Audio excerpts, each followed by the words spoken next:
Bon, bonjour Jamie. Bonjour Laurent. Hmm. Bienvenue à vous qui vont regarder cette vidéo. En fait, c'est dans le cadre du Congrès international et collaboratif sur l'économie durable. Donc là, aujourd'hui, j'ai la chance de parler à Jamie Klinger, qui sera un des intervenants pendant ce congrès, qui a lieu, je le rappelle, du 16 au 19 mai à Val-David, à la Chaumière-Fleur-Soleil. Et il reste encore de la place. Donc, merci Jamie d'être là. Merci pour l'opportunité. OK. Puis c'est ça, là, on a une petite 10-15 minutes pour entendre parler de toi. Alors, raconte-nous un petit peu ton histoire, d'où tu viens, puis qu'est-ce qui t'anime aujourd'hui, qu'est-ce que tu fais aujourd'hui. Ouais, mon histoire, ça commence que je fais une réflexion parce que je savais pas quand j'étais un enfant, mais ça sent que j'étais toujours un rebelle. J'étais toujours une militante. J'ai organisé quand on partait de l'école, qu'on faisait un walkout, quand les profs nous enseignaient pas, j'étais contre quand ils disent oh, achète des nouveaux uniformes pour votre dernière année, dépensez plein d'argent pour aucune raison, qu'il y a comme un logo maintenant. C'est tellement de gaspillage pour des mauvaises raisons. J'étais contre ça, j'ai lancé une pétition. Ah oui, Euh, Et, euh, et alors, comme quand j'étais là-dedans, je dis, oh, je bataille pour les choses que je crois sont justes. Mais je voyais pas ça comme qu'est-ce qui était comme entièrement dans mon corps. Mais c'est ça. Alors, un peu plus tard dans ma vie, je me suis trouvé à Occupant Montréal. Et c'était là où je me suis compris vraiment le concept de la 99%, la 1%, comment la monnaie fonctionne, comment c'est créé, généré, distribué, qui a ce contrôle.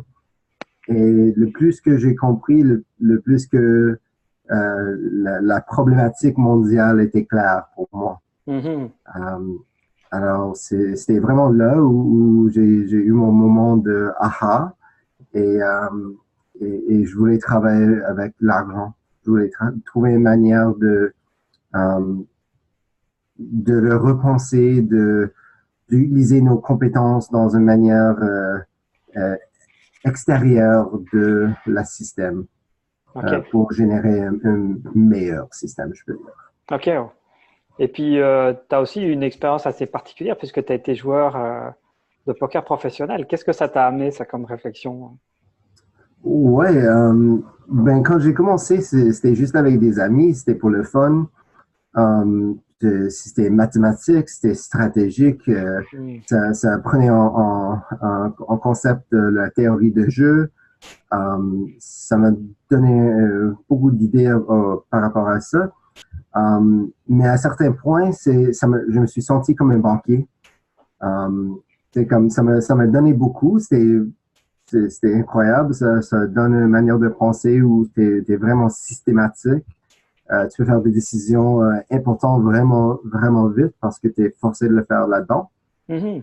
Et je suis vraiment bon là-dedans, de penser à ces systèmes-là et de faire des décisions avec plusieurs variables vraiment vite et de le faire le meilleur choix beaucoup de temps. Mais c'est ça, à un certain point, je me suis senti vraiment seul, que j'étais là, j'étais en train de jouer sur une table, j'ai regardé autour de moi et les gens, ils semblaient pas contents. Et je me sentais qu'on faisait des échanges de tokens là, et les gens qui nous fait jouer, ben, c'est eux qui font le profit. Et ça a perdu l'allure. Et j'ai dit, je voulais faire quelque chose qui était plus vers moi, qui va vraiment peut changer le monde. Hmm. Alors j'avais besoin de laisser ça aller. J'ai commencé à chercher à nouveau, mais petit à petit. OK. Et puis, comment est venue cette idée de plateforme de jeu à tout? Tu peux en parler un peu? Oui, la concept, ça a commencé un peu de occupant direct. J'étais là en train de faire des travaux pour des gens. Quelqu'un m'a demandé de faire un sondage Mhm. et, je suis allé de temps à temps demander aux gens qui étaient là euh, leur nom, leur contact et est-ce qu'il y avait des compétences qu'ils peuvent en partager. et c'était plein de personnes que je connaissais pas, mais comme ça m'a, ça a brisé mes préjugés. Hmm. Parce que j'avais des idées en tête que tiens, telle personne va avoir telle idée et peut offrir telle chose, ou comme, ou pas forcément ça, mais comme il y avait tellement de compétences que j'avais aucune idée qui existait. Il y avait des gens avec des compétences de comment survivre dans la nature quand c'est froid. Hmm. C'est vraiment utile quand c'est l'hiver et c'est froid dehors. Euh, mais tu sais, comme, pourquoi est-ce que la personne n'offre pas un atelier? Pourquoi est-ce que Hmm. c'est pas accessible aux gens qui soient là? Pourquoi est-ce qu'on n'organise pas ça comme là? Et c'était là où l'idée, ah, on a tellement de choses qu'on peut offrir aux autres, mais ça ne fonctionne pas en ce moment. Il n'y a pas une manière de le faire. Et j'ai commencé à faire mon recherche. J'ai regardé qu'est-ce qui existait à Montréal. Mhm. J'ai trouvé Bex, j'ai trouvé l'accorderie. Mhm. Um, et j'ai vu comment il fonctionnait. J'ai commencé à faire des recherches autour du monde aussi. Et je me suis dit, ils fonctionnent tous dans le système. Il n'y a aucun qui essaie de contourner la manière que la monnaie, le troc, il n'y a aucun qui essaie de changer notre concept de la monnaie, qu'on peut sortir de la consomption, de la consommation. Alors, ils n'étaient pas assez radicaux pour moi. OK. OK. Ouais. Hmm. Et puis, qu'est-ce qui t'anime, toi, dans ce congrès à venir, Ah, comme ça, participer, à intervenir? Parce que tu donneras une conférence aussi, bien sûr. oui, c'est vraiment de parler de la concept de valeur pour moi. Mhm. Euh, on dit souvent, si tu veux voir un changement dans le monde, on a besoin de faire le changement en toi en premier, après avec votre famille et la communauté, et après le monde.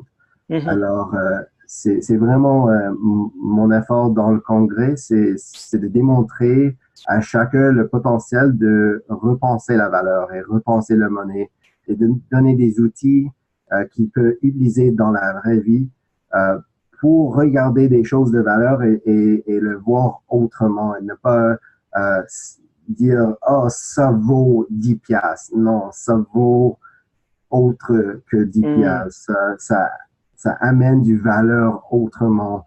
Et de commencer de parler de comment ça amène de la valeur autrement, ça nous donne plus d'énergie vers toutes les valeurs autres que la monnaie. Et tout d'un coup, on n'est pas envahi par la monnaie seulement. On pense directement à nos besoins et comment les choses, les valeurs peuvent nous amener beaucoup plus que juste monnaie qui est un remplacement pour la valeur, mais qui n'est pas direct. Mhm. Wow. Et puis, quel genre de personnes tu aimerais justement accueillir? Qu'est-ce que tu aurais à dire aux gens pour qu'ils viennent?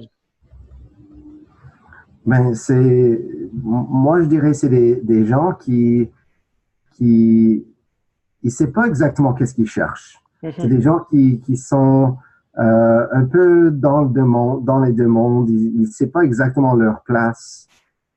Ils il veut quelque chose, mais il ne sait pas c'est quoi exactement. Mais il cherche le aha. Il cherche le moment de percevoir des choses différemment. Il veut entendre plusieurs manières de penser, plusieurs outils, plusieurs juste conversations qui sont tellement différentes de l'un à l'autre et certainement de le monde extérieur que ça donnera comme un smorgasbord de plein de pensées que tu Mhm. peux sortir de ça et dire, wow, il y a vraiment un autre monde qui est en train d'être construit et moi, je peux être un partie de ça. Comment est-ce que on peut être un partie de ça? Mhm. Merci, Jamie. Ça fait plaisir. Merci, Laurent. Bon, ben, voilà, alors merci à ceux qui nous regardent en ce moment. Puis merci encore, Jamie, d'être là, puis d'être là pour ton congrès avec tout ce que tu portes, avec toutes tes valeurs. Merci beaucoup. À Ça fait bientôt. plaisir. À bientôt.